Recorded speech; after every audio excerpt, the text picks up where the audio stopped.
Welcome to this new series, Why I Chose My Wife. I'm SAGENEL, and this is the first episode on this very important series. One of the reasons why we started out this series, we already had one part of this conversation with women on how they met their husband. Our guest is here. Welcome, Pastor Dele, and welcome to Room Care for joining us as well. We already had the first part of the conversation with women, learning how they met their husbands, but this time we are speaking to the men on why they chose their wives, so that there is a balance, and you looking to meet and marry your partner, you know how to learn the different lessons from these different stories that are being shared. Let me add our guests now, so we get right into it. Okay, I see that the requests. Okay, let me send a new. Okay. So there is I want to go live, all right. Having to use the right criteria to choose the right kind of partner for them. And this is one of the reasons and one of the things that inspired this episode. Good morning, Pastor Dele. I hope you can hear me. Morning. I can hear you. Can you hear me? Okay, I thought as much that this would be a problem. Let me try to, because I can't hear you. Oh. But I think it is the mic. Yes. So let me try to just. Okay. Please, can you speak again, Pastor Dele? Hello, can you hear me? Yes. Okay. I can hear you now. Thank you so much, sir, for choosing to join us out of we know how important your time is. So thank you for sharing this moment with us, Pastor Dele. We're really grateful. So I'll just get right into Pastor Dele's profile, just to learn a bit about him for those that will come across this video on YouTube and everywhere else that, of course, do not know Pastor Dele. Dele Agbogun is a leadership and management and family life consultant. He's trained as an engineer in his first degree, obtained his MBA from the Business School, Netherlands, and has gone through different trainings and certifications in the field of management, leadership, and family life. He learned under the leadership of Dr. Sam Adeyemi for 18 years. His work and passion as a counselor and marriage mentor have continued to yield results for individuals and families, especially in the area of conflict management. He has helped many couples and singles in courtship to find purpose and fulfillment in their relationship. Dele Agbogun combines pragmatic, experiential, and therapeutic approaches in dealing with relationship issues. And this is just a brief, of course, this is not all that there is. There's definitely so much more, but this is just a brief profile. Thank you so much, Pastor Dele. Pastor Dele, like I was sharing with you privately as I invited you, one of the reasons why I believe that, well, apart from the fact that people have said, SAGENEL, the men to help us talk to the men, help us to get guests for the men. That's one part. The other part is I started to realize that even men in church, and this is with case study, this is not, read one story on the blog. This is with case study, people that have shared stories around me, having problems picking a partner. So there are men who are ready to get married, but it's like they keep picking the wrong kind of partner. And I'm just wondering, like, you're ready to get married and you are going to be the one that is the head of the home. Okay, pick a partner and get married. I can't bring that story to this life, but there's one particular person. This person has gone through 3 wrong relationships. This guy is really ready, at least at the time of this recording. I hope 1 year from now it will not be the same case, which is why we're doing this. Then I realized that it's not only, of course, there's the part of the women and all that, but there's also the part of the men who seem to be clueless. And which is why we're bringing you on board with 21 years of marital bliss, and that continues to bloom from day to day. I will start out with the key question for today's conversation, which is, why did you choose your wife when you chose your wife 21 years ago? Or even more than that, maybe that we're just counting the marriage now. It's most likely it's more than 21 years ago. What were the things you saw that made you to choose your wife so that men can learn and they can know the things that they're going to use? And of course, I'm going to give you the floor so that you take your time. Is it the face? Is it the front side? Is it the back side? Because those are the things people concentrate on only. But I have to say, because hey, I've heard things in the name of matchmaking. Hey, I like a woman with the front. Okay, but her character is good, but she doesn't have front side like that.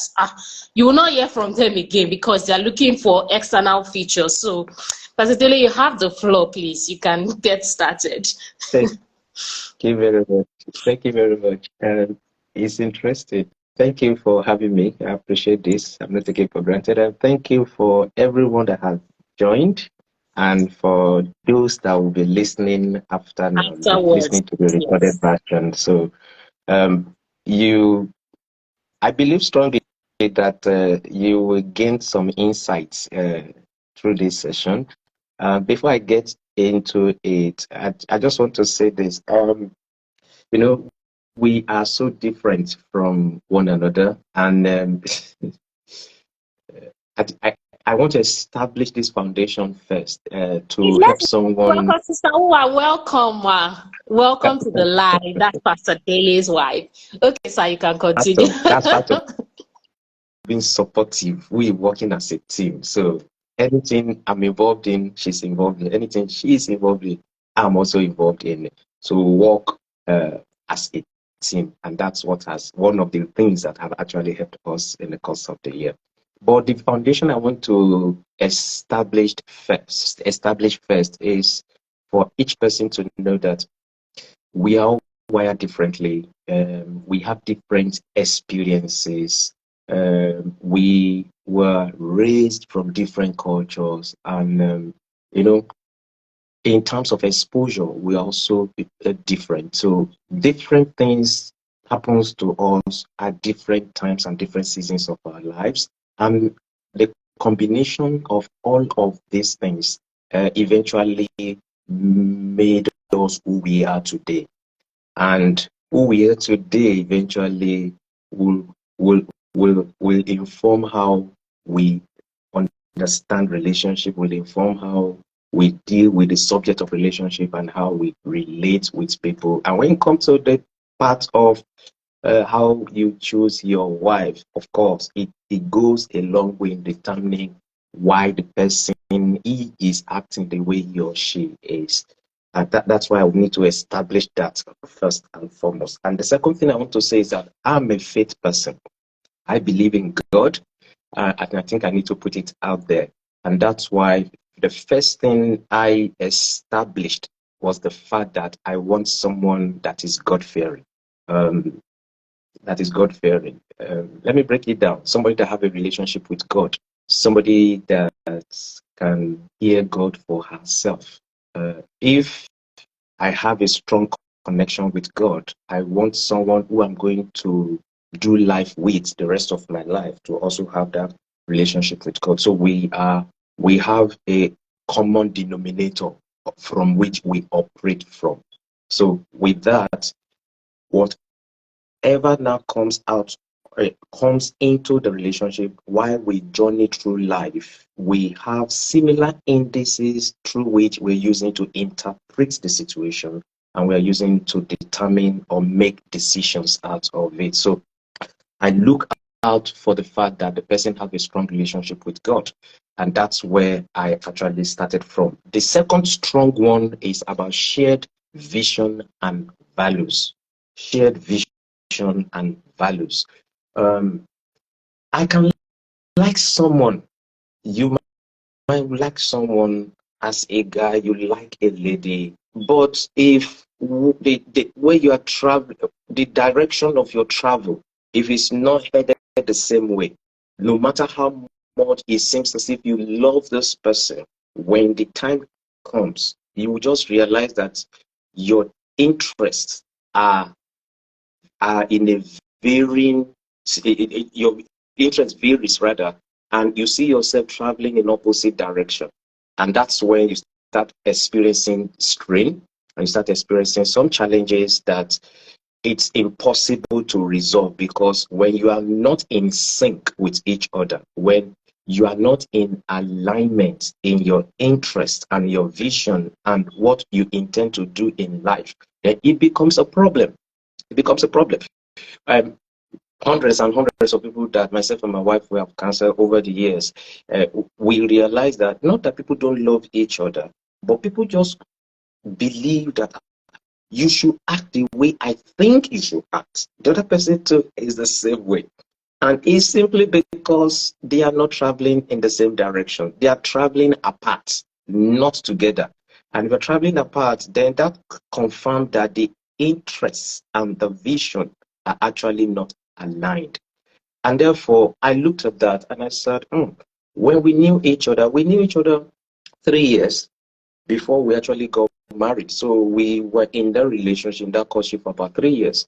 And during this period, I said, I believe I need someone that is God-fearing, that God can talk to. So I was able to discover that we were friends before the relationship started. And therefore, while we're going through the friendship, I saw all these things. And they were strong indicators for me from which I want to make my decision. And therefore, when I realized, okay, she's ticked the box of God-fearing, now we share the same vision and interest.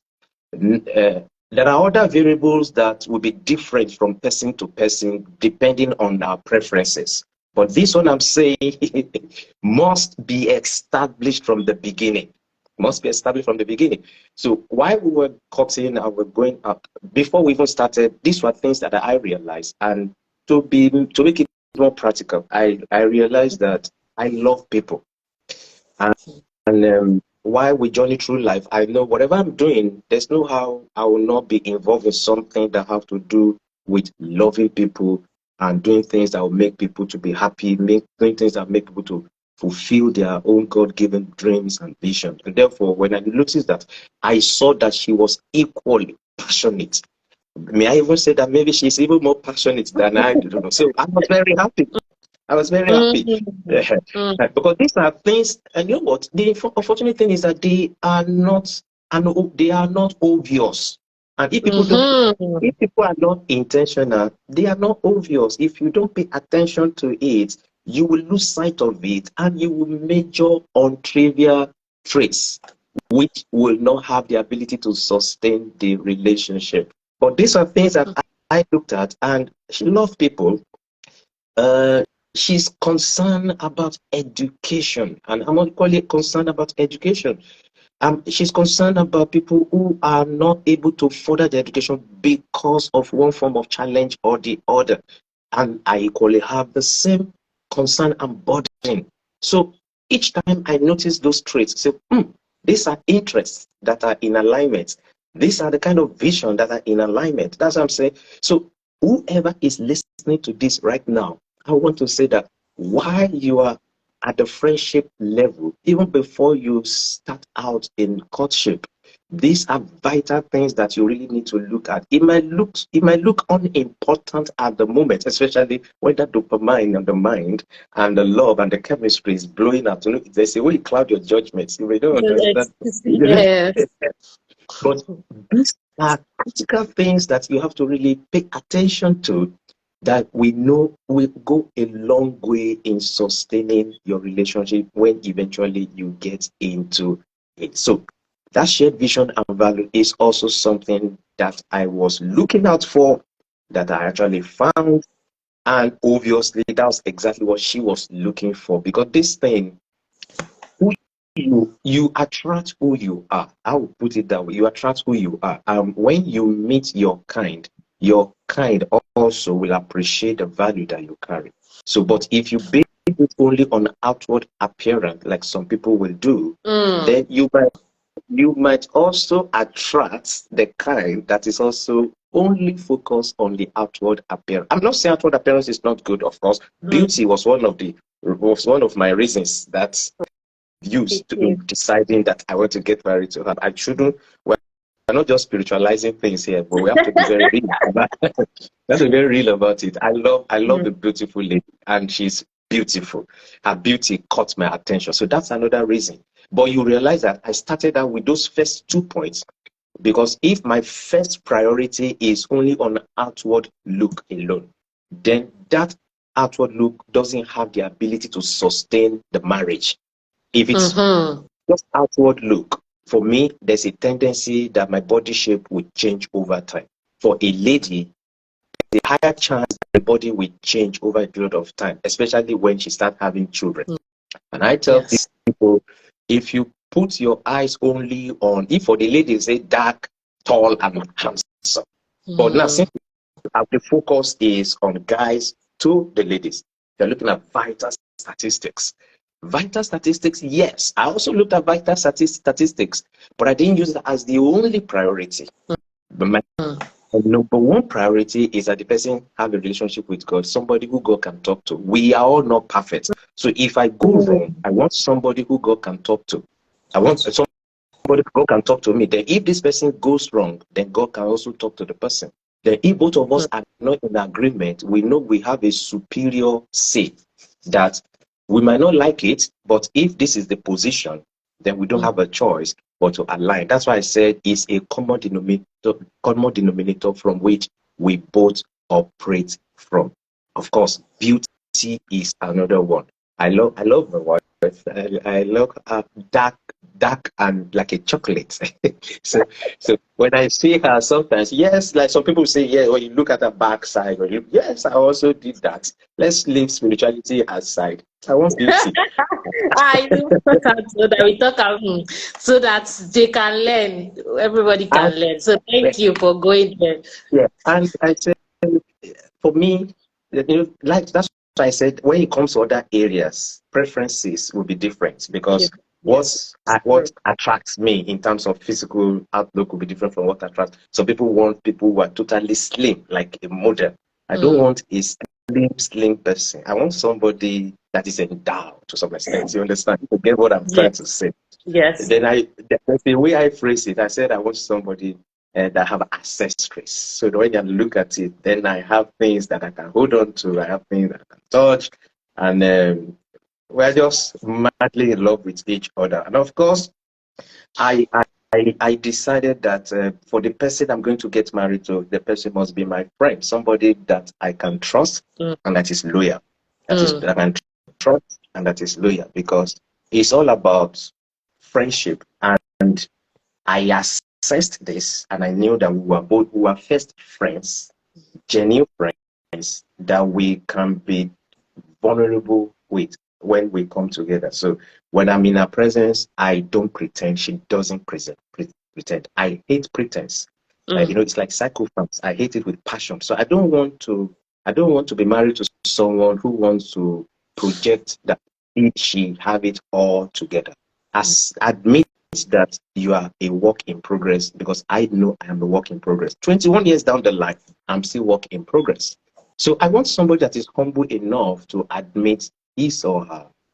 I want someone who will be ready to admit her area of vulnerabilities, area of weakness, and I also want to see someone who is willing to work on it. And this was also something rather that I saw in her that actually endeared me to us. Like I said, we knew each other for 3 years before eventually we get into marriage. So we knew each other for a reasonable length of time for me to have these things known. One thing I will also say is we need to give that relationship time before you make that life-altering decision.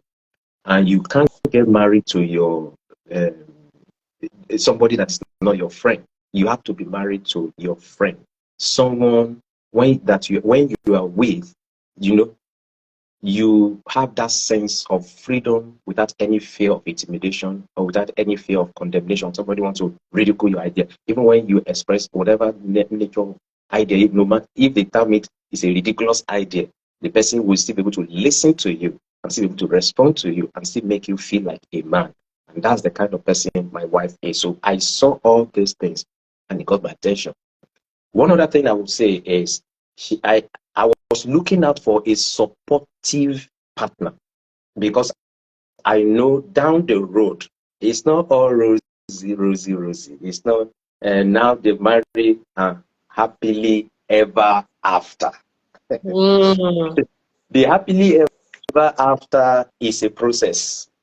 It will get, you will get there, but have to go through bumpy rides to get there. Mm. And those bumpy rides sometimes could come from in-laws, sometimes could come from managing your personalities, how you can allow them to integrate into each other, managing your cultural infusion, how your culture can get in, you can harmonize them, how you can manage your decisions that are different, how you can manage things that are contrary to what what you are used to. All these things are there. So those are things that might account to bumpy rides. In nutshell, we can say the challenges will come.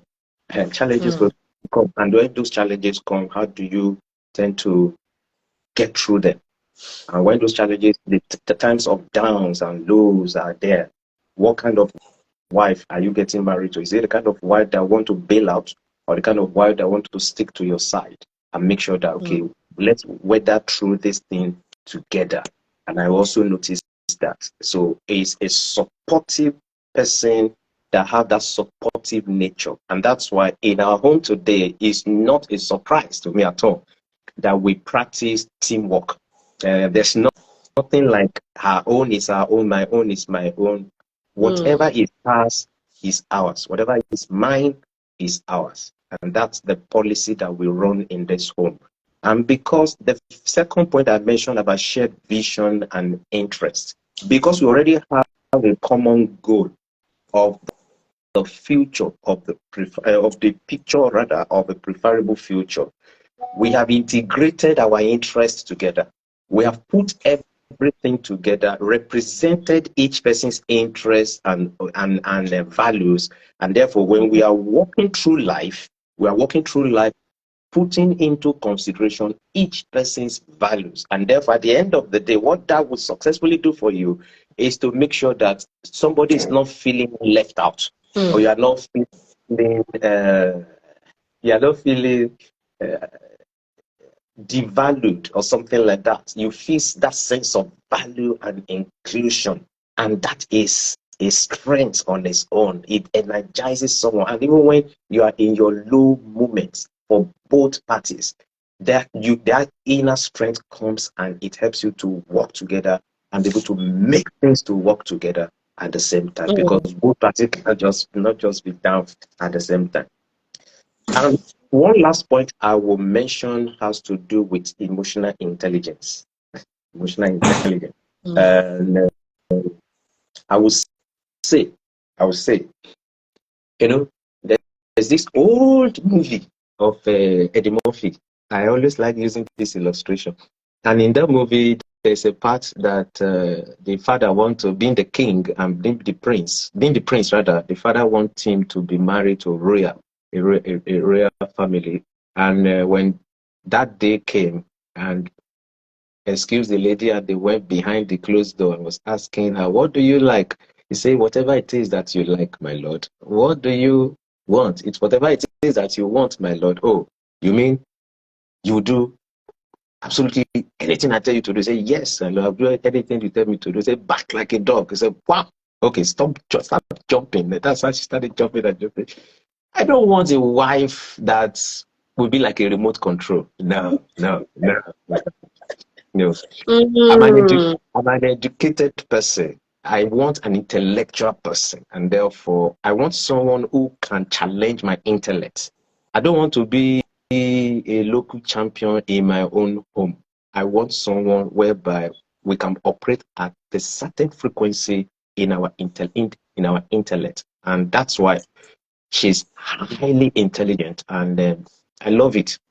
May I put a balance to this and warn some guys out there that when you say this is what you want, then you must be mature enough to also handle such traits. Because I told myself that time, yes, I want someone that will challenge my intellect. It's easier said than done. But when the practical side of it now started happening, and I tried to say something and she's challenging it, it's not an easy pill to swallow. You have to be humble. You have to have the big picture. You have to understand that this is happening for a purpose, Mm, and for it mm, to help, to really help you. And candidly, it helped because I became a better person.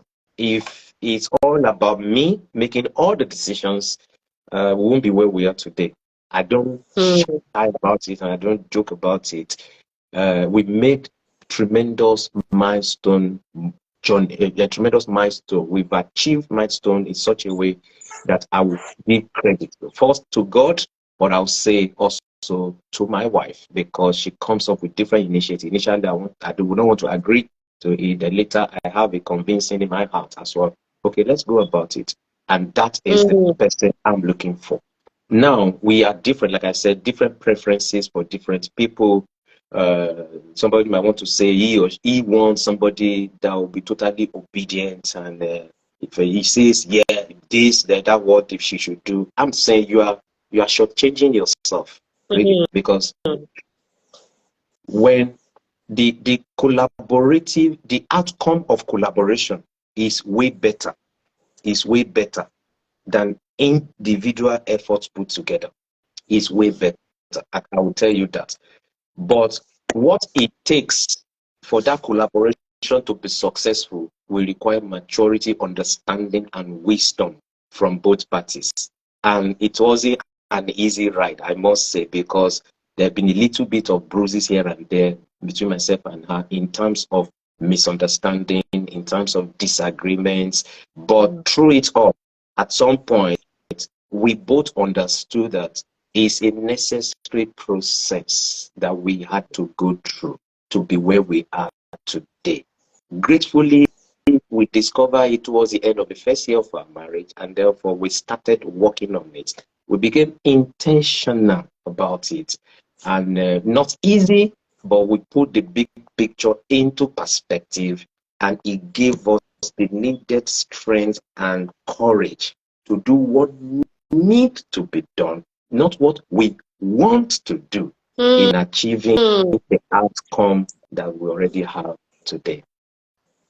All Wow. right, so I would say those few things I'll put there. But if you realize that if you look rather from your experience, I believe you will know that people marry for various reasons. Reasons, Um, yes. It's some true. want to marry to escape an unhappy home. Some want to Mm, get married maybe because of age concerns. mm, Uh, Maybe they are getting older, then it's become a concern, so they want to get married. Some get married because it's the next thing to do. You've gone through school, you've graduated. Okay, what is mm, next? You don't logically just place it like that. It's for you to know that am I ready for mm, marriage? Uh, mhm, Being ready is what we should look at than is the next thing on the line. Logically looking at it, it might look like it, but if you are not psychologically and spiritually mature enough to get mm. into it, will advise that you do that before you get into that. Some get married because they feel it's that sense of loneliness, and they feel marriage will help them to. They feel marriage will help them to Really have solve a that problem. partner and solve the Mm, problem of only loneliness. that. Mm, If you are lonely as an individual, I can assure you'll be lonely when you are married. In fact, it can be worse when you get married because loneliness is a personal thing and is internal, which you have to deal with before you get into the marriage. Like I said, mm, the first point I mentioned, also people that want to get married because they want to escape from the home, mainly because the experiences they have, maybe with their parents, their uncles, or whoever is a guardian, wasn't a healthy one. So they are just looking for that opportunity. Who is that guy? Who is that guy? Oh, thank God. This person is ready. Phew. I want to run away. It's not a healthy way to use as a reason in getting married. Sometimes it could also be the man who is in such a position and he just tired of this current situation in the home and he just want to escape. That will not be a good reason. So those are things mm. that I didn't put into consideration at all. Because All. when you look Mm, at it, God-fearing person, I want a God-fearing person. I want somebody that has shared vision and values. Value. I want somebody that is beautiful. I want a supportive person that we can wade through challenges together, and also somebody with an emotional intelligence, somebody that is high level there. I want to talk about emotional intelligence. You know, it's a combination. It's a combination of empathy, understanding, and also I think is effective communication. And these are things. It's very critical. Empathy, understanding, and effective communication. And these are things that I saw in my wife. All of them are not at the same level. We've developed the same thing. It's the same for me because at that stage we are at the raw state. But these were things that I saw that have potential to grow and be better. The same thing I saw in myself. I said, okay, yes, this is a potential. This is somebody that is a potential wife that I'm willing to spend the rest of my life with. And I plunged into it. And here we are today, 21 years, looking like 21 days. Wow. I'm really, really grateful, Pastor Dele, for how you just took the first 10 minutes to just explain all of this. And that's what I even really want. Even though, of course, I have follow-up questions. I just want you to speak from your heart, and that is what you've been doing to us in the last few minutes. So I've got some questions, of course, a lot of questions, and starting with questions from even what you have shared.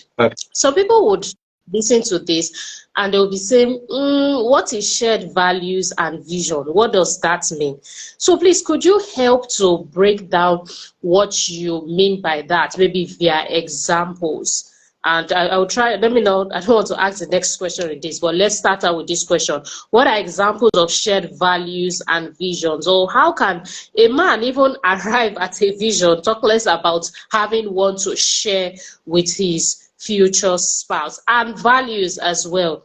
I think that, well, no matter how long it takes, please just take your time, Pastor Dele, because that value one is one that is deep. I just say it's deep because people do not know that it is because of shared values that they are having, or lack of shared values rather, that they are having problems that they are currently having. So in addition to that question, the B part of the question I would say is, so how do people approach this kind of conversations? Is it that, okay, maybe they should read a book? Of course, listening to a resource like this, so it means this person is already taking his life seriously. So how do they start to approach? Because like you said, many people grew up in different ways and they're trying to make their lives better, but there are a lot of things they don't know. They just know, okay, now let's just marry and give birth. That's what we are seeing people around us do.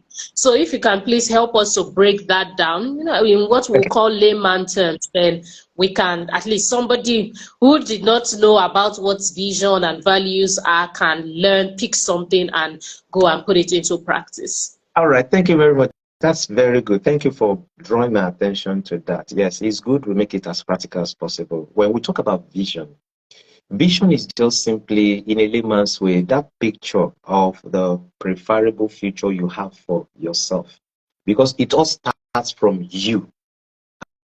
And the picture of what you hold about yourself, the picture of yourself you have, rather, we go a long way in determining the kind of a lady that you are going to get married to. For instance, I touched a bit on it, but I think it was not elaborate. I said, I love people. And I think that's why I found myself becoming a pastor, because you have to genuinely love people to be able to do the work of a pastor. I'm not talking about the way people have messed things up now, all born out of greed and I would say wickedness. Because if you understand the concept of being a pastor, it's like a shepherd, somebody that have a heart for people, and you want to just be there to help people navigate through life and help them become better version of themselves. So I love people, and because I went through challenges, especially in my final year. I read electrical engineering as in my first degree, and in my final year, I really suffered because my state in Nigeria is called now Kogi State, carved out of former Kwara State Lagos, Kwara State, Nigeria.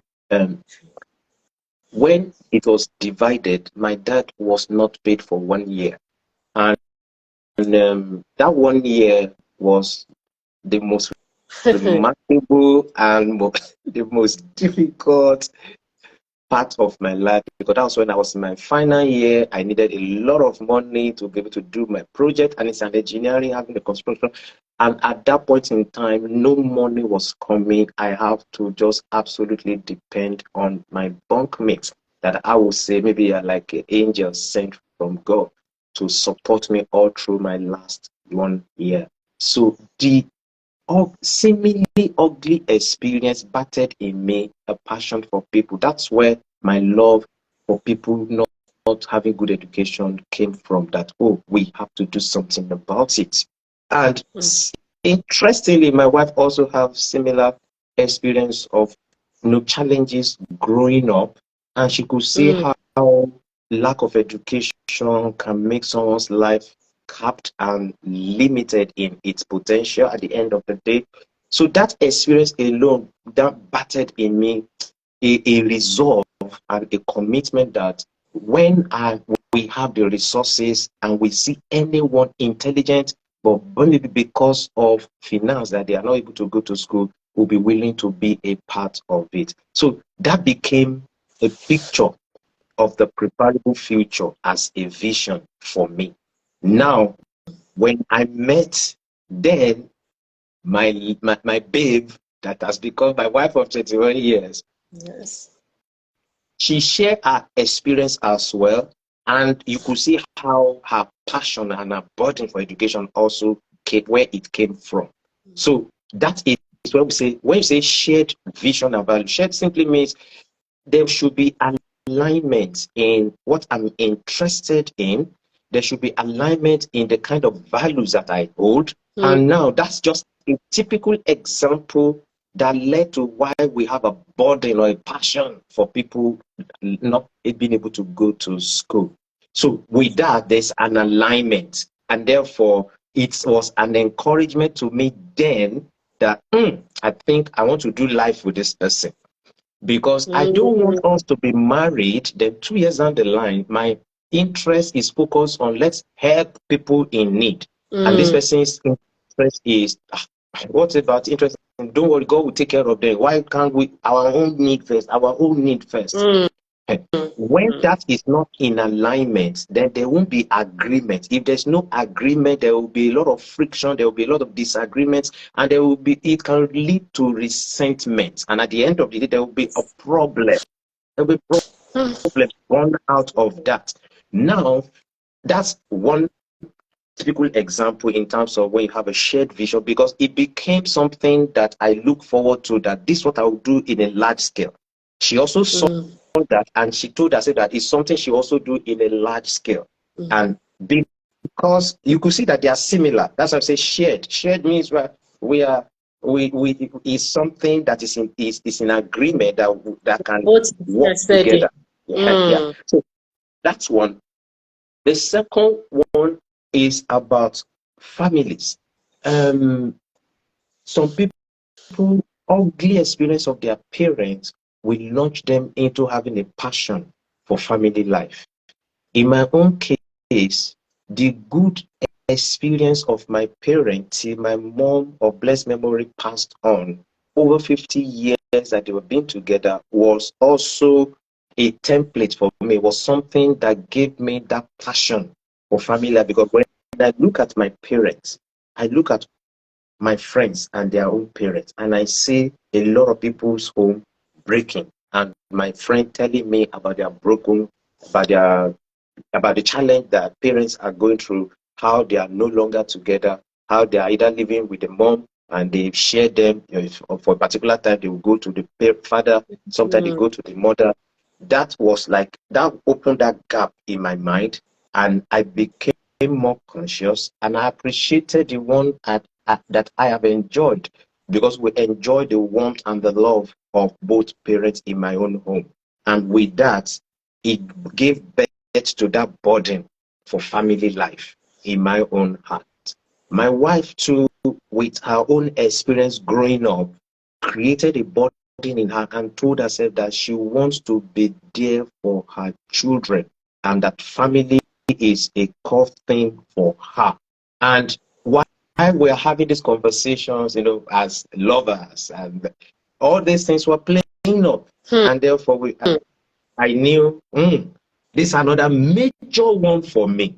It's another major one for me.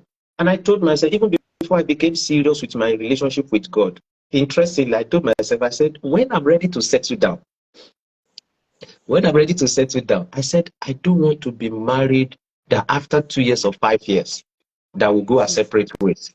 What brought that? What brought that into my mind? Because I could see my parents, even though they have challenges, even though they have disagreements, they were together up until at old age that my mom passed on.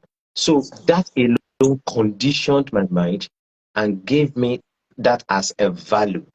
And therefore, if I now translate from vision now to values, for me, it might look as if family is not a value, but to us, we see it as a value for our own family. I would term it to be a value. But one thing I also now realized was I was taught to be hardworking.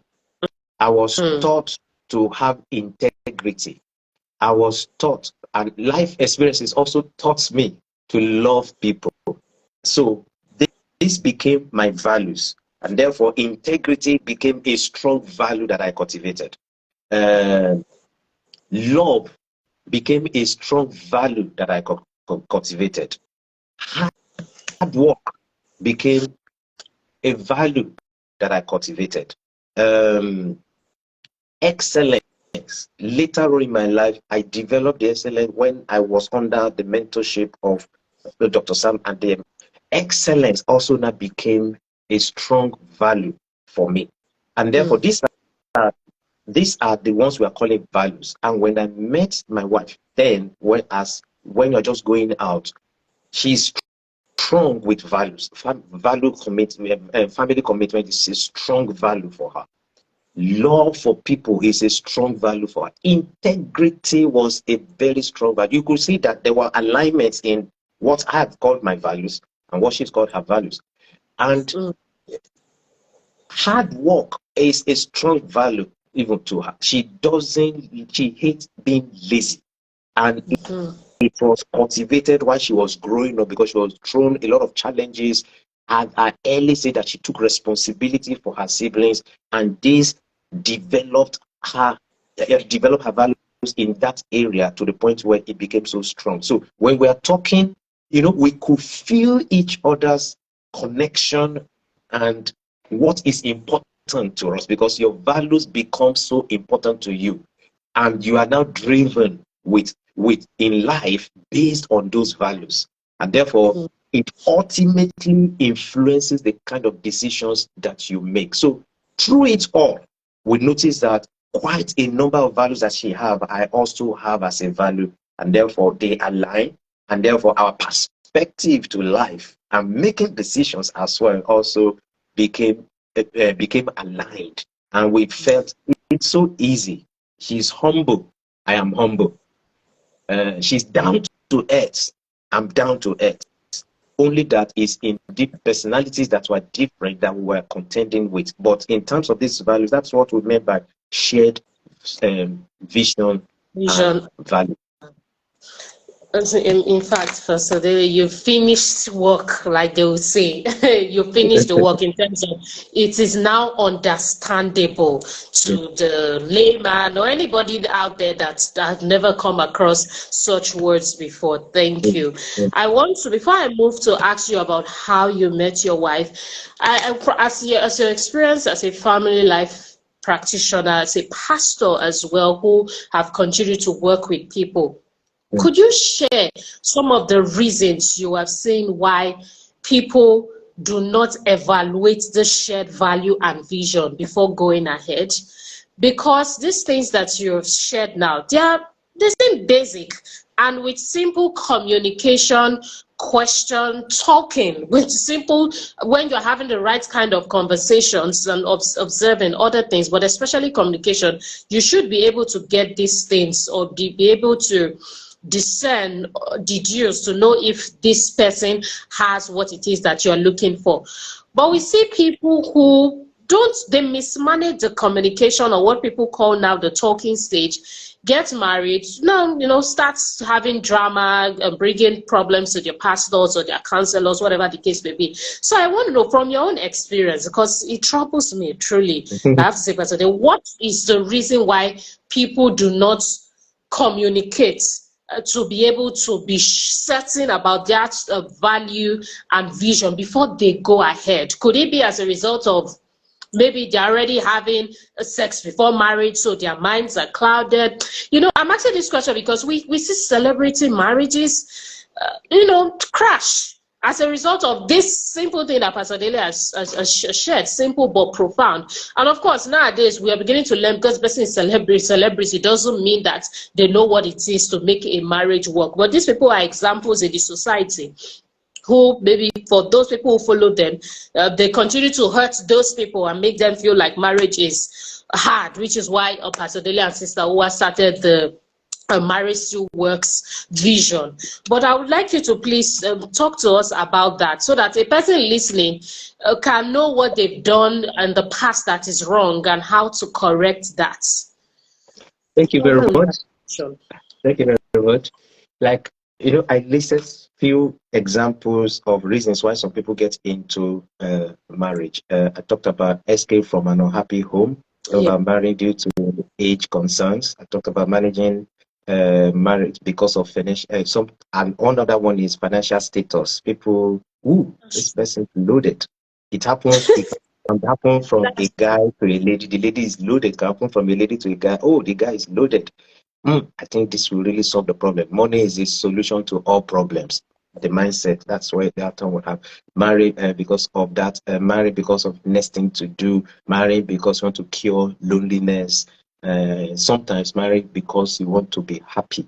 So some of these reasons might be responsible for some set of people. Okay. And that's why when they get into it, they are averse to logic. They are averse to subject themselves to counseling, to even be accountable. So they only use this reason as the only thing, and they go all the way in. So sometimes people don't. People find it difficult this way because they just have this mindset. Sometimes they've seen the indicators. We call it red flags. Red flags. Yeah. But deep down, there's an assumption. They had this assumption that I will change her. I will change him. Some might want to be spiritual. There's nothing God cannot do. God will change him. God will change him. That is the falsehood some people have in mind. And even though they have enough red flags, they just go ahead, and they fail to understand or conceptualize or visualize the gravity of the impact what they've neglected is going to have in the marriage by the time they are married. So it's only when they are in it that it's discovered that the storm is so strong that it's not something they can manage, then they back out. Some even get damaged emotionally, psychologically in the process because they never could have imagined that the impact could be that. So a mindset that believe that I will change him or her. Sometimes the chemistry. Once I'm in love with somebody, I would say it's infatuation, because it could be infatuation. So if some people will use infatuation to replace love, genuine love for people, because if you truly love someone, then you want to check out whether it's somebody that you can do life with the rest of life. Marriage is not a seasonal affair. Marriage is not a career that, okay, maybe at some point I'm going to retire from my career. Marriage, like I said, I'm a faith person. We believe God created marriage, and He created it for enjoyment, and He created it for a lifetime. So He doesn't expect that by the time I'm married, and we are both alive, that we should get divorced. It's not original plan of God for marriage. And therefore, if that person truly loves the person have to put into consideration what can sustain him or her in that marriage the rest for a very long haul for the rest of their lives. So sometimes the chemistry come to play. I learned this that says dopamine. There is a way that the adrenaline rush into the brain and it clouds the person's judgment. If it clouds the person's judgment, then the person will things that are red flags. You just trivialize it. That's why the person can say, you know what, it doesn't matter. When we get married, we'll sort it out. Somebody that is pressured as a result of age, sometimes it might be more with the ladies, but it also in some cases for some guys. If you are pressured out of, okay, I'm getting old, I'm not getting any younger, sometimes you overlook some vital aspects that need to be considered that I just mentioned, and you just want to jump into it. That's why some people make that mistake, despite the fact that we mentioned some of those discrepancies in values can create a problem. And sometimes it could be culture. Sometimes it could be culture. Some people override use culture to override the true traits that they are supposed to look at. Once I'm married, at least she's going to be bringing children for me. At least I have the money. I'm the man of the house. There's a sense in which being accomplished, if you are not careful, can also color that. I have all it takes, because they are deceived to think that provisions in the house, provision for your family, is what is sustaining the marriage. They've lost sight of the emotional side. They've lost sight of being there for your wife, being there for your children. They lost sight of the need to have emotional intelligence. They lost sight of the need to do things together. They lost sight of the need to be considerate of the other person's visions and dreams. They are so tunnel, they're like a tunnel vision, a narrow-minded thing that feels, I have all the money, I'm a billionaire, I'm a millionaire. No matter what the problem is, we can fix it. That's why somebody needs you to be, maybe the person's love language is quality time. He just wants you to stay by his side. You are a billionaire, yes. You are a millionaire, yes. But what this person needs is companionship. But this person lost sight of that companionship. Okay, you know what? Let me go and buy the latest sports car. Let me go and buy the latest car, and let me just give it as a wedding, as a gift. Yes. As a gift. I've heard of a story whereby the lady was craving, this guy is hardly around. And the end of the day, that came, brought her one sleek car, and then came out, see what I got for you. That's what they say. She just slammed the door. He said, you can be married to the car. So sometimes it's way more than that. So cultural biases also can take a toll in that regard. And what I would say lastly is assumption as well. Assumption. And you know, we always say that assumption is the lowest form of knowledge. Yes. So you assume that things will go this way. You just assumed, and you are so certain. There's nothing wrong with assuming. There's nothing wrong with assuming, but when you assume in a way, you make it a certain thing. It becomes a certain conclusion that you have made around it. Then there's a problem. Marriage is dynamic. You can't fix marriage. You can't put a cap on marriage and say this is one cap that fits all situations or scenarios. It's dynamic in nature, and therefore don't assume, because if you assume like that, the ego is not going in coming back to hurt the relationship at the end of the day. So that might be the reason sometimes where people, despite this, they still go ahead and they make that mistake. Okay, so how did you meet your wife? Or what were there, under what circumstance? How did you meet your wife? We would like to learn that story. You've shared with us why you chose her, but how you met her, so that you can also inspire other men as well. Thank you. I think in our campaign that myself and my wife were running, Marriage Still Works, the last edition where only the two of us had handled, I think we spoke a bit about that. It started from when I came back to Lagos, Nigeria.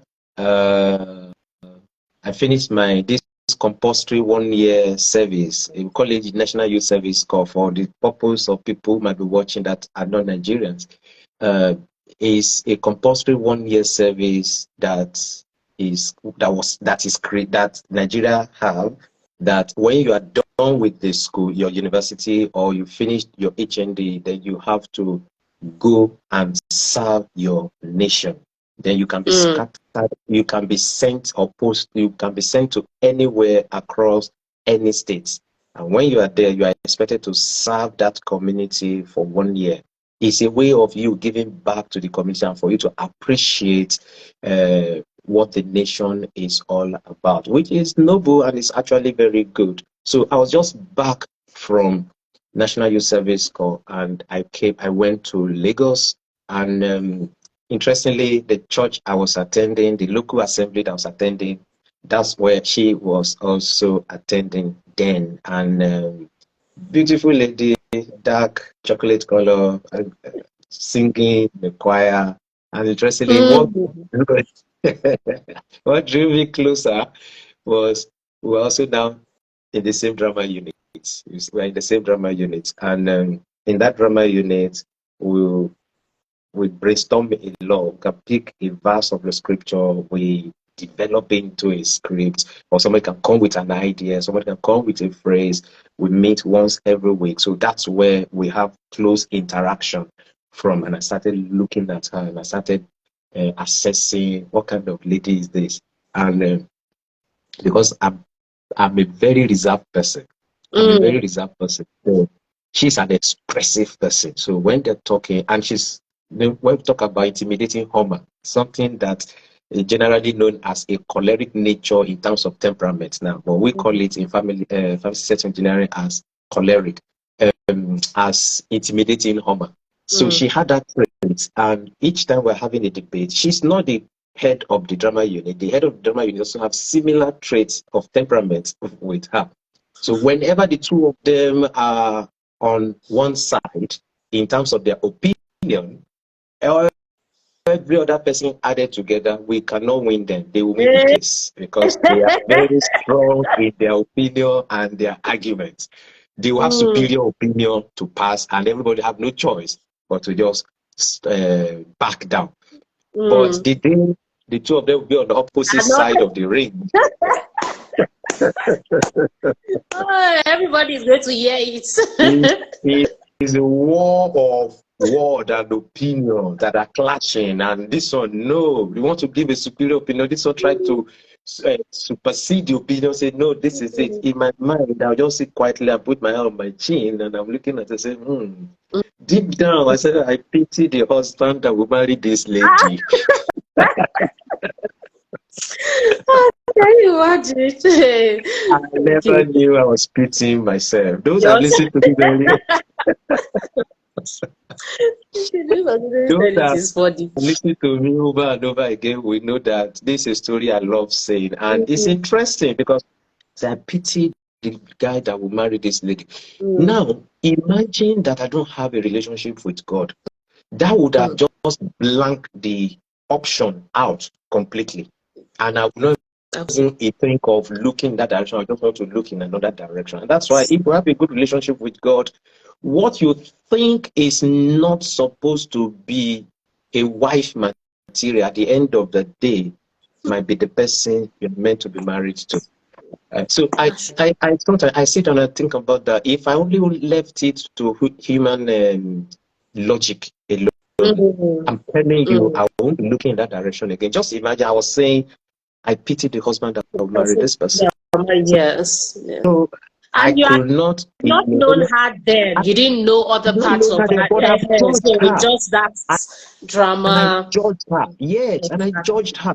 But gratefully, even though that was my perception, but by the time we started doing rehearsals together, sometimes her place is not far from the church.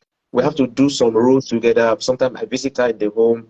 Then we do some rehearsals together. We did things together. So gradually, say, ooh, the first thing that got my attention was when I went to their home and I saw their was born, a boy, that was very young then, and I saw how he was sitting on his father's lap.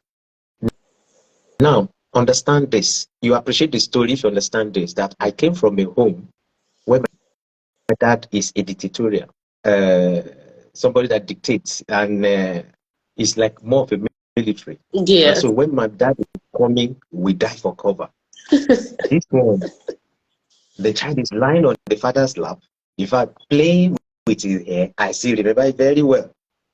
Deep down, because I've been conditioned, I said, what? In my mind, I said, what arrant nonsense. This is disrespect. But you know what? I was thinking about that, but deep down, I felt this sense of, but this is how a father-child relationship is supposed to look like. And I've been conditioned for so many years, and that was the only thing I'm saying. Where my mom, she doesn't have so much say to things. And I'm saying this now, I say, but this is should be so free with his or her parents. And that thing caught my attention, and I became interested. Okay, I think I would like to be married to this kind of a family, because now I need the parents, so I know what they are all about. Then that was where I now started getting closer and closer. And she used to say this story. She shared better than I do, but I'm trying as much as possible to also share it as good as possible, as best as possible. So from there, we started out more as a friend. Then we started talking more intimately until I eventually now make my intention known to her. At the initial stage, she told me yes. I was happy. And after a day or two, she came back and she told me no again. In fact, when she told me no, that day was as if my world was shattered, and I was supposed to go to work that day.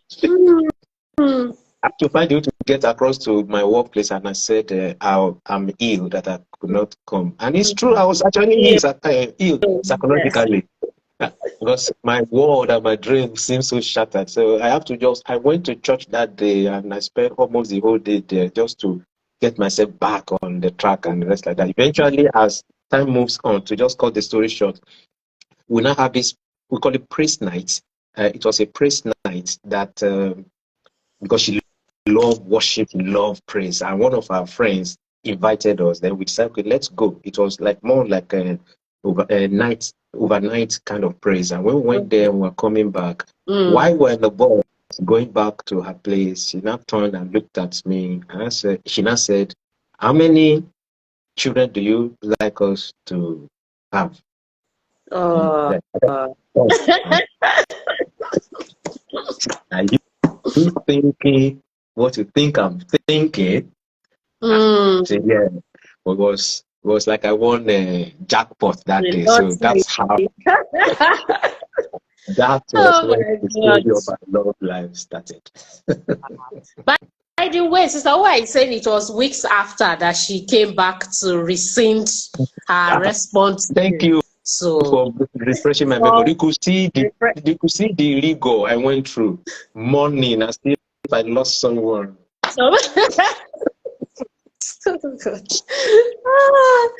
Okay, but thank God that it is 21 years after, like, maritally, we're so grateful. What would you, I think you've spoken briefly on it, but to those listening who judge, who were maybe looking at a potential lady, maybe in church, and they already judge this person from one or two, it could even be an argument, one or two arguments they've seen this person in, what do you advise them to do to try to see if this person has another side to her beyond what this man has just seen? Is there any advice that you can share? Because I think a lot of people are in that situation like you, but how many people have the liberty or even opportunity to go to the person's house? So which is why I want your advice on men who have judged a lady too quickly, what they can start to do to discover, to find out more about that lady, if the person is right for him. Thank you very much. Very good question. Very good question. Like I said, at least with what I said, I judged her, and sadly, I was wrong. I was wrong. And what I will advise is this. What I will advise is this. Whenever you feel that unease with the person's seemingly discouraging attributes that the person is assuming from us, from herself to you, one thing you have to understand, it was because of her personality differences. That was why I felt that way. Naturally, I don't like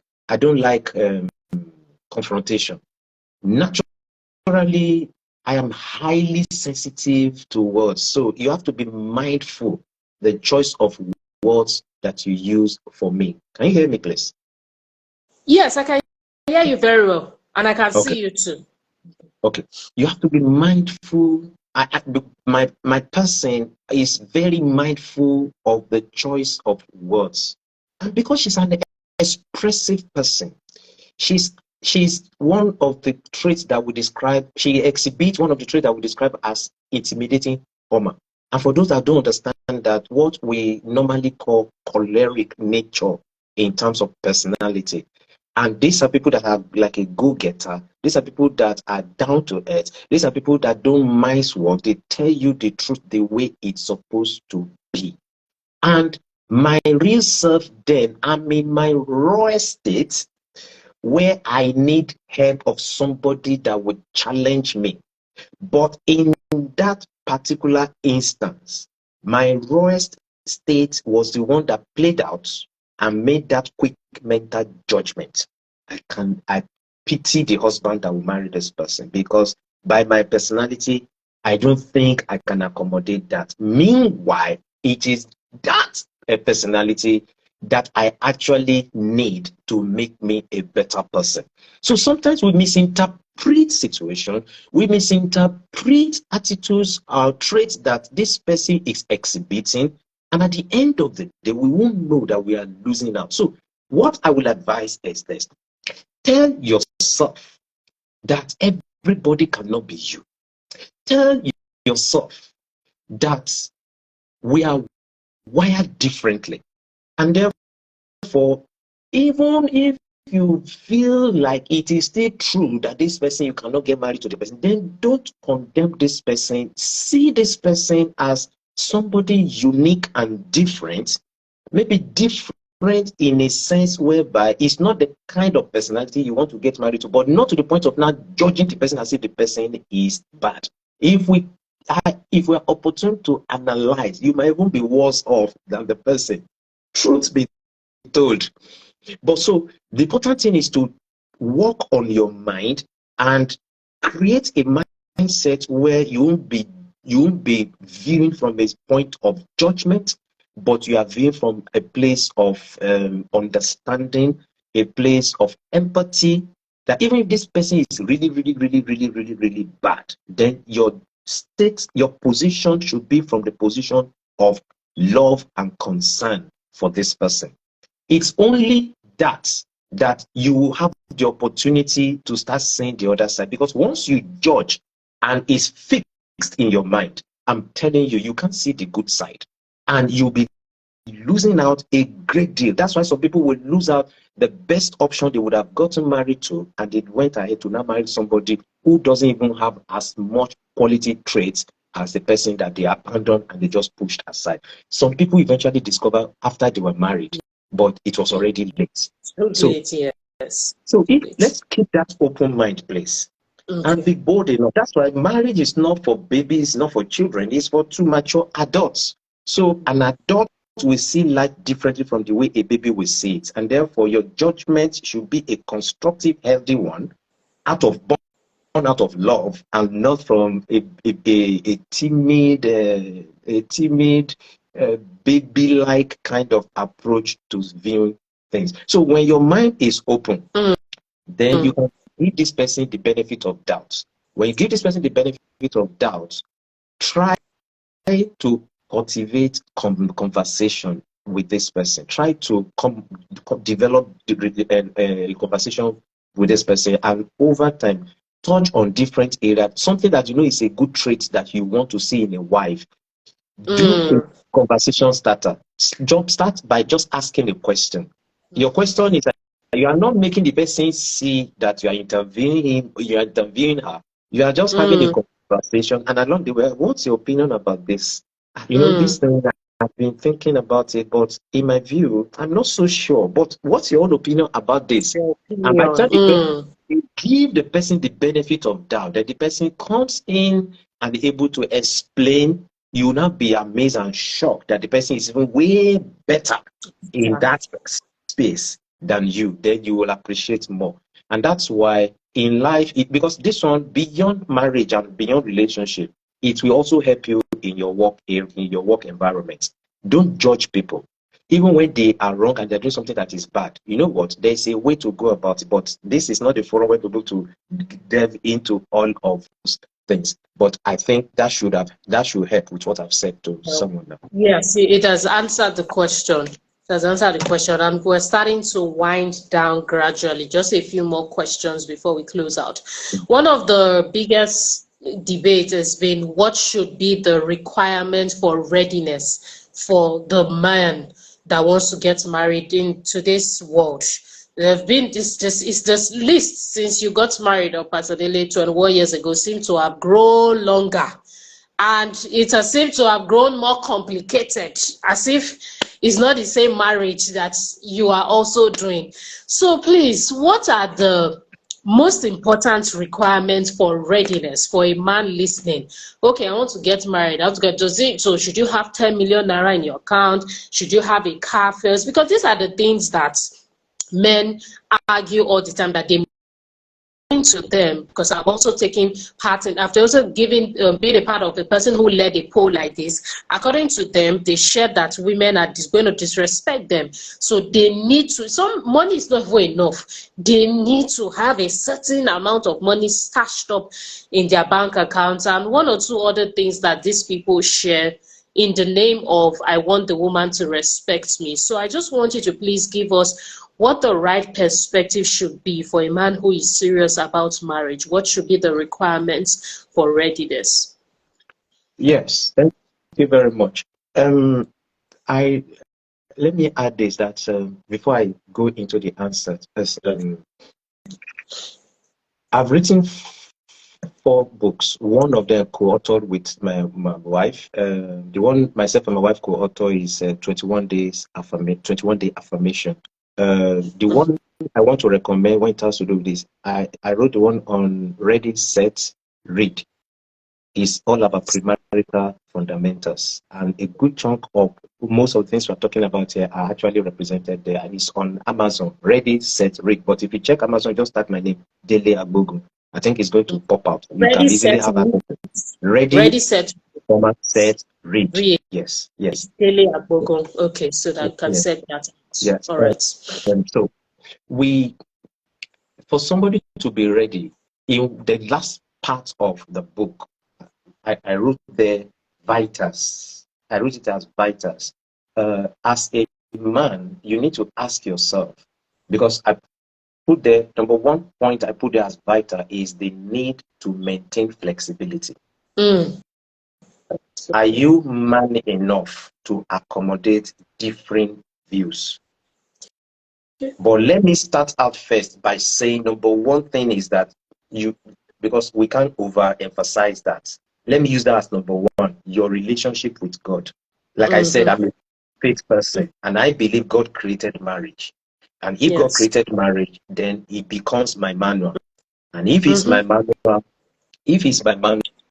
then I must do things on the premise of what is on the premise of what has been prescribed. That for me is number one. So if you have that good relationship with God, let's forget about cultural influences, how we grew up, we have a nasty growing up experience, or we have a good growing up experience. When you have that strong relationship with God, God have a way of stepping in to help you cut off from disempowering habits that have been picked growing up, and help you to now start living an empowering life based on empowering values. So For me, that should be number one. Then number two was the one I started out with before. Ask yourself as the man, are you a flexible person? So I put here on one of my points on the vitals, I said the need to maintain flexibility. So can you accommodate different opinions and views? Whether the views are right or whether the views are wrong. That is a critical one that you need to really, really, really, really think about. The second one I put down here is the display of psychological and spiritual maturity. Because we've seen people, hundreds and hundreds of people that we've taken through. There are, myself and my wife, we've noticed this, that there are people that have more naughty issues, and they're able to navigate through the challenge. And today they are experiencing blissful relationship. There are people who have trivial issues. Today they are separated. And that's separated, why exactly. we need to put the display of psychological and spiritual maturity. Some people use trivial issues and don't resolve it properly to the point where it becomes degenerated. And once it's degenerated, it becomes so messy that there's no how you can go about it. They drag their siblings in, they drag their parents in, they drag their friends in. In some instances, they even drag their staff in terms of, they drag so many things in. And that's just when you are getting to hear a lot of damages have been done, and therefore hardly could it be remedied. And none of them, even though with that, it's still remedy, you can still remedy it, but both parties, either or both parties, are not even willing to now put in the work that is required to get themselves off and be on that plane again where they can start experiencing bliss. So that need for psychological and spiritual maturity is very, very key. And that's why I put it there as also one of the vitals. 3, I put the display of objectivity against sentiments, against sentiments. You know, this sentimental, emotional side to it. You need to be able to display objectivity. Now, don't allow emotion to override your judgment. And that's why if you have a good relationship with God, you know God's position concerning every issue. If you understand God's position concerning every issue, then you make an informed decision. At the point where there's negative, heightened emotion, you don't want to make decisions at that point in time. You don't want to utter words at that point in time because you will live to regret some words that will come out of your mouth. Let me share a personal experience. When we just got married, the first few months, I have this notion that the more quiet the more I'm able to keep quiet and not respond to disagreement, the more mature I am. You know, it's like sweeping issues under the carpet, like people will say. I wasn't addressing the issue when I have an issue with it. My wife is the type that if there are issues, let us resolve it. Because by my personality, I don't like confrontation. Because I don't like confrontation, I will swallow the thing. Not literally swallowing it. I overlook the thing and just assume things will be okay. And that was a dangerous trend the dangerous trend I was building on. And I eventually realized that at some point I'll overlook until it got to a point where, meanwhile, even when we have disagreement, over 90% of the time, disagreement is majorly because of my well-being. Because when I sat down and I looked at it objectively, it was for me to be better. I'm telling you. But I was so naive, I'll be fighting it. And because I wasn't ready to be arguing and all those things, based on our temperament that is very expressive, let us resolve the issue now. I'll just act as if I've accepted, or I act as if it's passed on. Meanwhile, this thing goes down into a different part of my mind and it's stored there over and over again. One trivial matter that now came up later on, I just burst out, and it's like a tap that has been like hitting a gusher, and the water was just blowing out. And words that came out of my mouth, I regretted it that day. And ever since, I said, deeply, Even though you don't like confrontation, I think from now on, this is a turning point. You have to start dealing with it. Because I regretted some of the things that I said. And I was not proud of myself. And since that time, it was difficult, even though I'm not able to resolve it immediately. At an opportune time, when I know the atmosphere is calmed down, I'm not, emotion is not negatively heightened, then I now, okay, bring the matter up. Then we're able to discuss it in a more mature way. I now brought objectivity into it without allowing any emotional sentiment to come to it. My wife is a very logical person, and I love her for it. If not, I would have been a sentimental man somewhere. If I've been married to a lady who always say yes sir kind of a person, I would have been a sentimental person. The refined me you're saying today, I will give credit first to God, and secondly, not to any other person but to my wife. I must say that. And people might not know, but I'm putting it out there in the public, and I'm unashamedly projecting and saying she has been a major instrument in my transformation. Then I said, the need to have a mind of your own.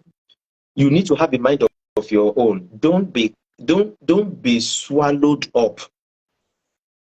Don't be swallowed up in an opinion without you having the opportunity to express yourself. So as a man, knowing that you are ready, you should be able to have a mind of your own. You should be able to express your own opinion, whether they are the same with your partner or they are going to be different. And in getting in, you want to ask yourself, are you man enough to constructively express your views? Or are you timid in a way that you cannot easily express yourself? These are signs that you have to look at in knowing that you're actually ready to get into it. And I'll put here, I say, understanding that God instituted marriage. If God is taken out, another framework will be put in place. And it's based on that framework that you are going to make decisions on. And therefore, you want to be sure that you know that God is at the center of everything. And you are taking your decision reference from the position of God concerning any area that you are trying to address at the end of the day. Then are you someone that is trustworthy? Even based on the people that you have around you now, can you tell that you are trustworthy? Is a trait that must be there that will tell whether you are ready or not. Are you someone of vision? I talked earlier on about shared vision and value. Are you someone of vision? Do you have where you are headed in life? If you don't have where you are headed in life, then it will take a lot away from you, because it will blind you from knowing a suitable lady that you are meant to be married to. If you don't have that picture of the preferable future, if you don't have that big picture of yourself, then you'll be making a lot of mistakes in the choice of lady that you want to get married to. Because what some people do is a reactive approach instead of a proactive approach. Reactive in the sense that is when they now discover, that's when they now want to make a decision. Proactive, you already have a picture of the end, so it's informing what you do now. And therefore, it's also informing the choice of the lady you marry. I gave my example earlier on. And while we're still friends, those are things I was checking out. And I realized that because I have a vision, it makes it clear that I'm ready. And therefore, it helped me to now judge based on her own and look at the two, and I could see alignment. Then it helped at the end of this. So another thing you want to look at is, do you have that vision? Do you have that vision?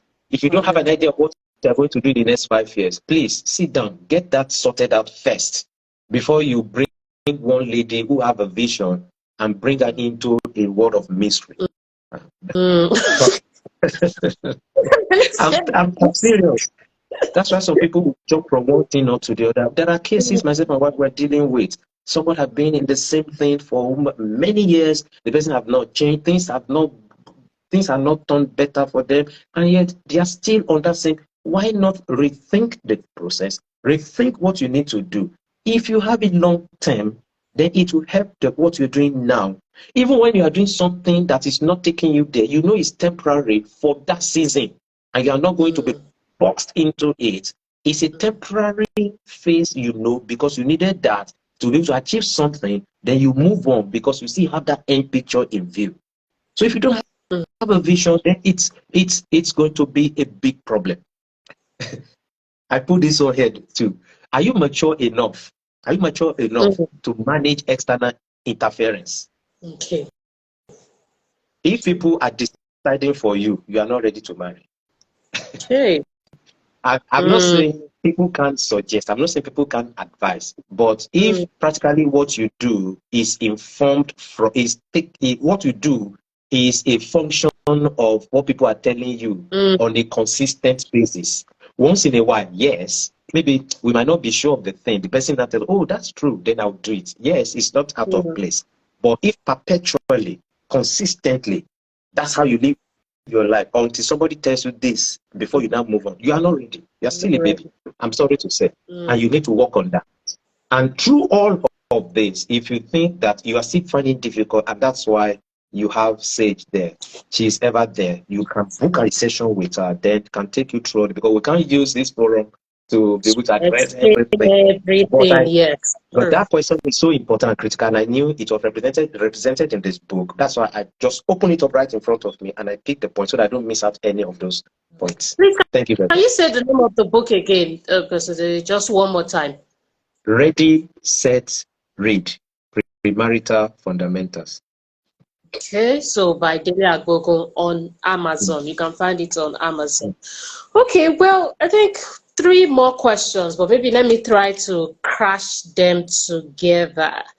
Let's see, I'll leave the heaviest one for the last. The 2 that I will try join together will be, could you speak to us about how you, because yours is an intertribal marriage, what you have to say to people who are getting into intertribal marriages? Is there any special form of preparation, what they need to know, and then what your views are, personally, as a person who comes across people and help them with therapy and everything in between, on why some men are not getting married in this generation? It's still $1 million question.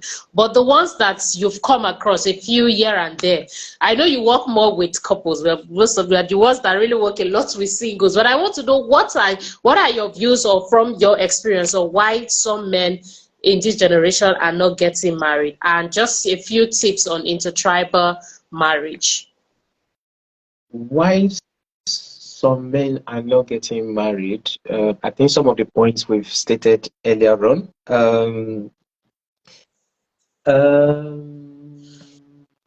I've stated some of the points in terms of maybe some people are not ready for commitment. Okay. Some people are not ready for commitment. Okay. Some people have bought into the wrong narrative that is out there, that marriage is a necessary evil. You get into marriage. Or marriage is tuning into one boring channel. How can you have one channel? Yes, where there are lots of channels on DSTV. That sort of narrative too. So people say, especially when media project more of failing marriages, and it's a problem. It's a big deal. That's why myself and my wife, we had that strong burden that I think we should take it on. Even when they're saying US, in terms of US, every one married will end in divorce. For every 2 marriages, 1 will end in divorce, and rest of that. Okay, let's say but that is a true representation of the statistics. What about the other 50% that is working? Why can't we talk about that?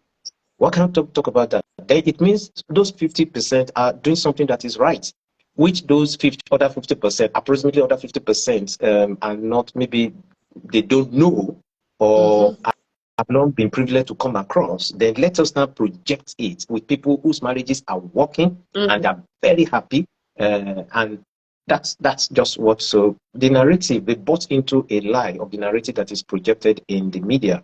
Some could be, because of their experience they faced growing up. Of the experience they faced growing up, they look left, right, center.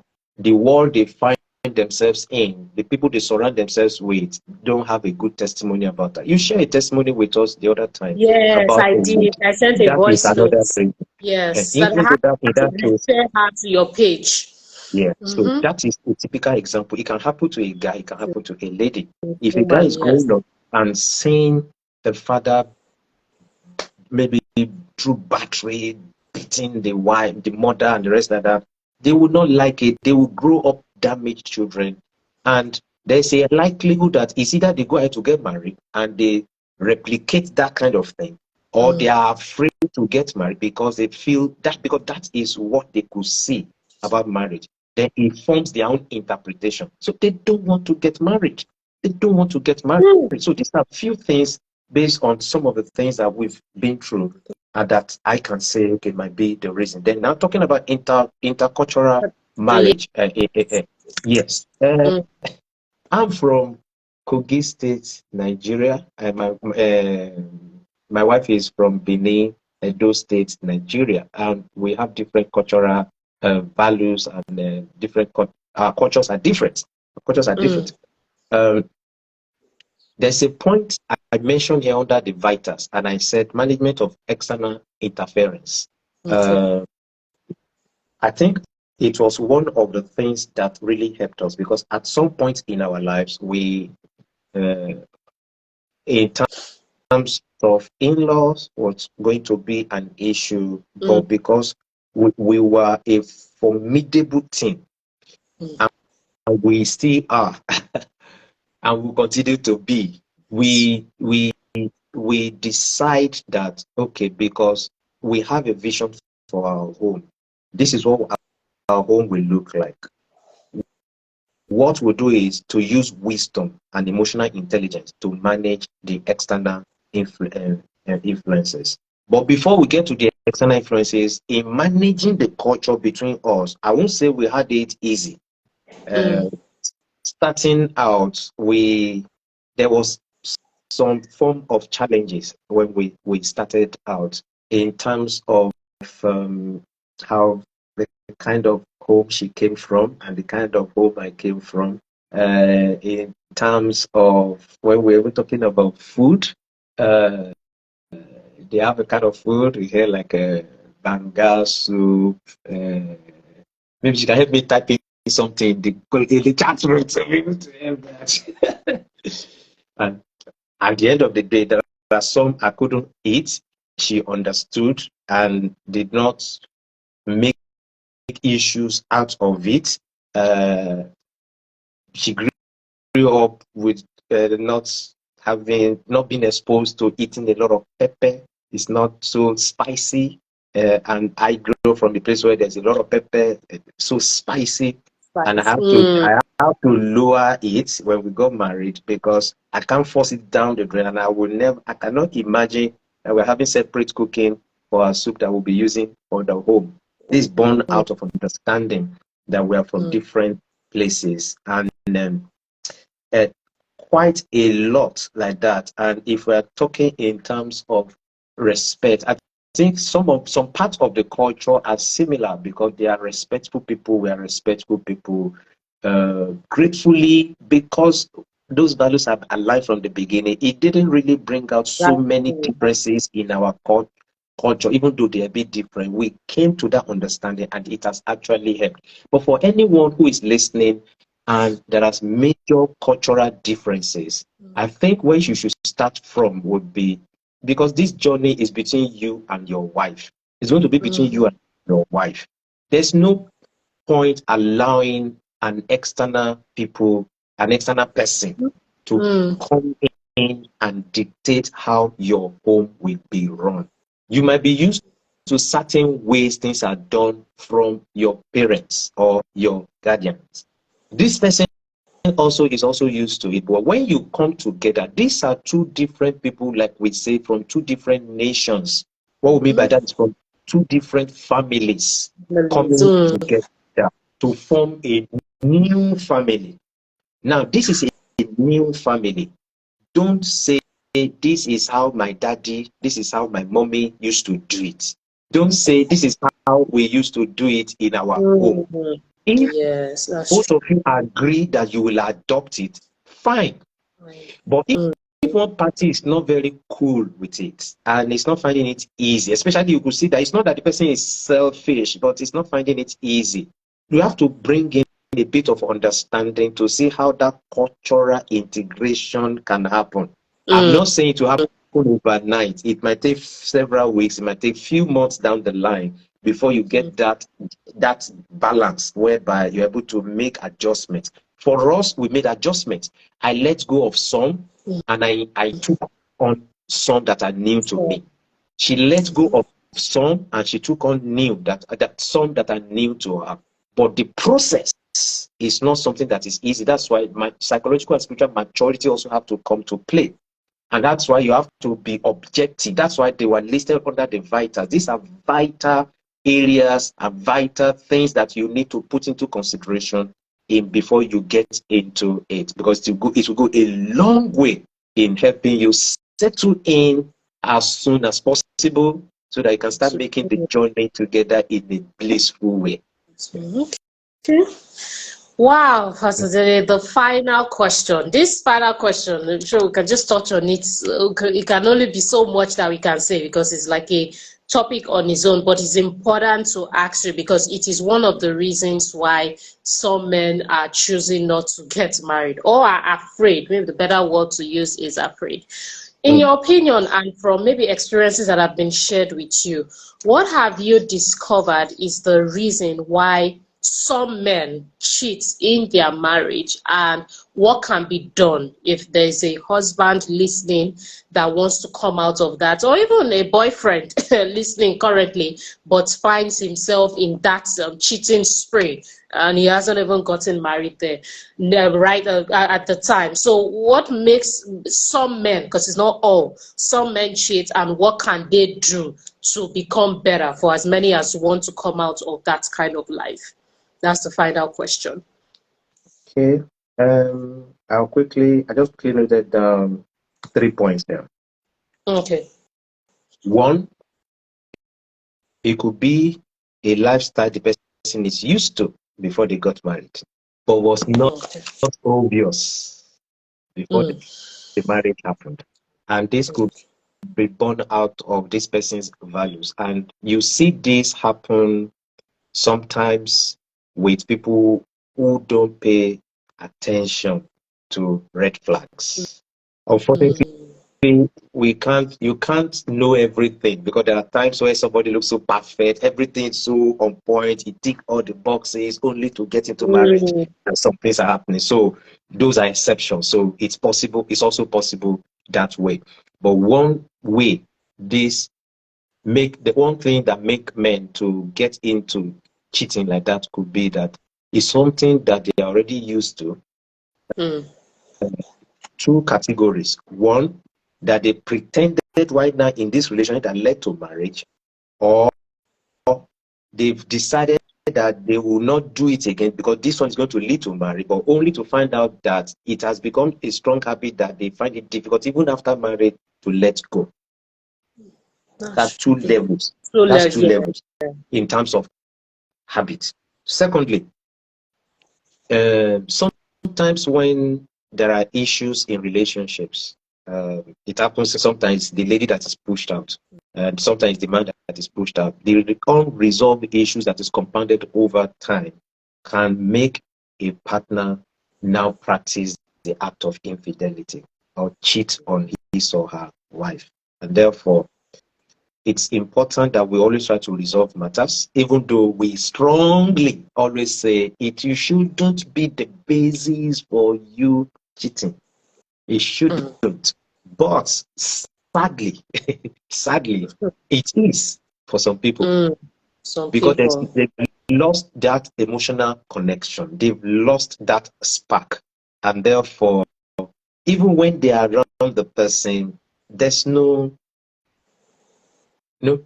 fire, there's no connection, there's no excitement. It's more like a burden. And when that is happening, it means a vacuum has been created as a result of certain things not done well. It could be also due to unresolved issues, like I said, that was compounded over the years. Now you now see someone, a colleague at work. If this person is going to school, a student colleague, or a friend that's just a platonic friend before, now meeting the needs that had been missing. What's like, oh, you look beautiful. Wow, you are looking so gorgeous. As simple as that sounds, and as it sounds, doesn't sound harmful, but it could be as simple as that could trigger that longing, because the person have not heard it for. We've met people and we've interacted with people with this kind of issue. They've lost it from home. Somebody that not decide to show an act of kindness or say certain words to be able to address the need of that vacuum, they just easily gravitate towards it. You know, they're getting their succor, they're getting their comfort, they're getting their feeding from the person.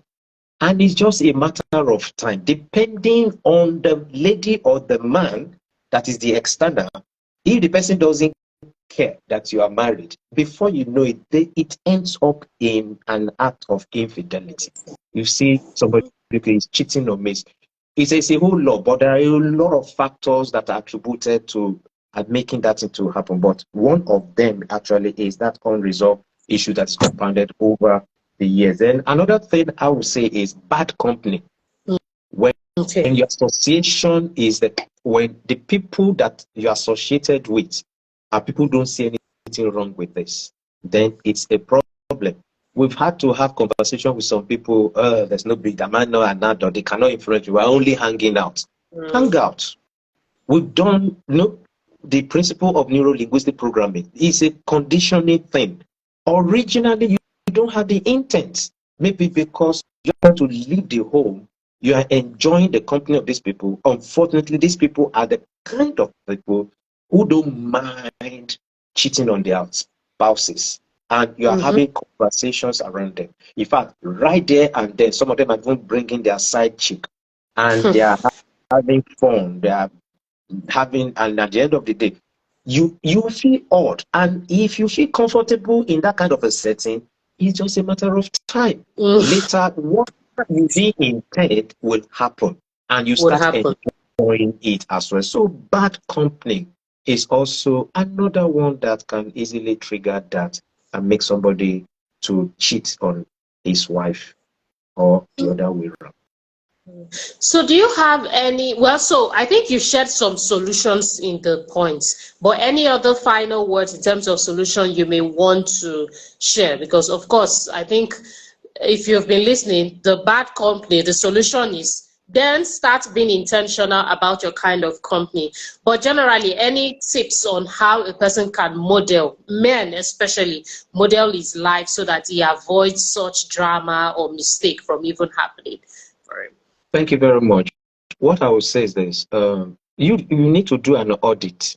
You need to do an audit of the kind of friends that you have around you. We teach our children this. We have a 19, a 17, and also a 12. And we tell them the kind of friends you have will go a long way in determining the kind of influence that they will have on you. You are the you are influencing people. We know that, and we're grateful to God. But you have to be very, very deliberate about the kind of company that you keep. And we tell them this. We said, any friends that anybody that you call your friend that doesn't talk about how his or her future will improve over time.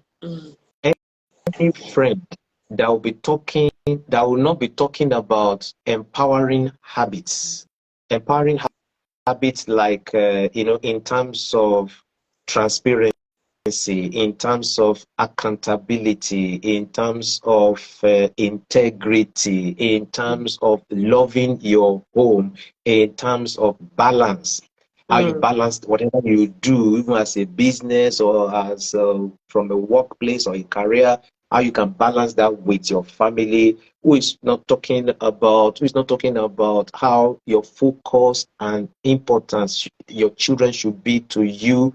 Then those are not friends. But we cascade it down to their own level. The students that are talking about just girlfriend, vaping, just hanging out. Hanging out is not bad. Hanging out is not bad. When you hang out, what are you talking about?